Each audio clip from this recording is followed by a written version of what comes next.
నమస్తే friends, welcome back to wonders of నందు. ఈరోజు మన రెసిపీ వచ్చేసి ఎగ్ కీమా కర్రీ. ఇది చపాతీ రోటీలకి చాలా బాగుంటుంది.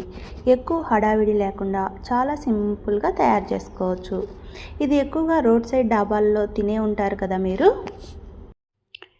ఎప్పుడు చేసుకునే ఎగ్ కర్రీకి బదులు ఈసారి ఇది ప్లాన్ చేయండి, చాలా బాగుంటుంది. మరి ఎలా ప్రిపేర్ చేయాలో తెలుసుకుందామా. ముందుగా ప్యాన్లో 3 టేబుల్ స్పూన్ల ఆయిల్ వేసుకొని హీట్ చేసుకోండి. ఇది వేడయ్యాక ఒక స్పూన్ జీలకర్ర వేసి చిటపటలాడిన తర్వాత 3 పచ్చిమిర్చిని ఇలా సన్నగా కట్ చేసుకొని వేసుకోండి. ఇది కూడా కాస్త ఫ్రై అయ్యాక అందులో 2 మీడియం సైజ్ ఆనియన్ని ఇలా చిన్న ముక్కలుగా కట్ చేసుకొని యాడ్ చేసుకోండి.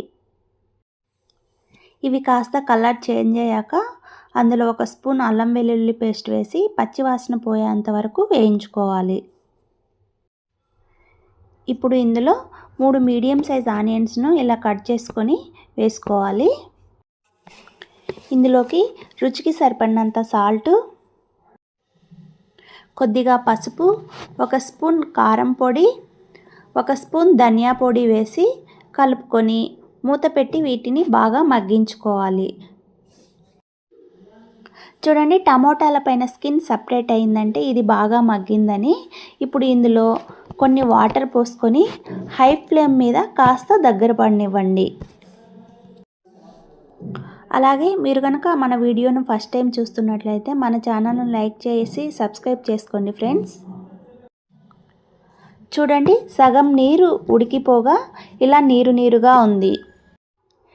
ఇప్పుడు ఇలా నీరుగా ఉన్నప్పుడు 4 ఉడకబెట్టిన గుడ్లను తీసుకొని గ్రేట్ చేసుకుందాము. ఇలా సగం నీరుగా ఉన్నప్పుడే 4 ఉడకబెట్టిన గుడ్లను తీసుకొని గ్రేట్ చేసుకోవాలి. మీరు బాగా చిక్కబడిన తర్వాత ఇలా ఎగ్స్ని గ్రేట్ చేసుకుంటే అది చల్లారైపోయేలోపు ముద్దలాగా గట్టిగా అవుతుంది. దీన్ని ఒకసారి బాగా కలుపుకొని ఇప్పుడు ఇందులో కొద్దిగా జీరా పౌడర్, కొద్దిగా మిరియాల పొడి వేసుకోవాలి. ఇవి లాస్ట్లో వేసుకుంటేనే కర్రీ అనేది మనకు మంచి టేస్టీగా ఉంటుంది. ఫస్ట్లో వేసుకున్నామంటే కర్రీ కొద్దిగా చేదుగా వస్తుంది. కొద్దిగా కొత్తిమీరను కూడా వేసుకొని ఒకసారి మిక్స్ చేసుకొని స్టవ్ ఆఫ్ చేసి సర్వ్ చేసుకుంటే ఎంతో టేస్టీగా ఉండే ఎగ్ కీమా కర్రీ రెడీ అయింది. మీ పిల్లలు లోపల ఎల్లో తినడం లేదా, ఇలా చేసి పెట్టండి.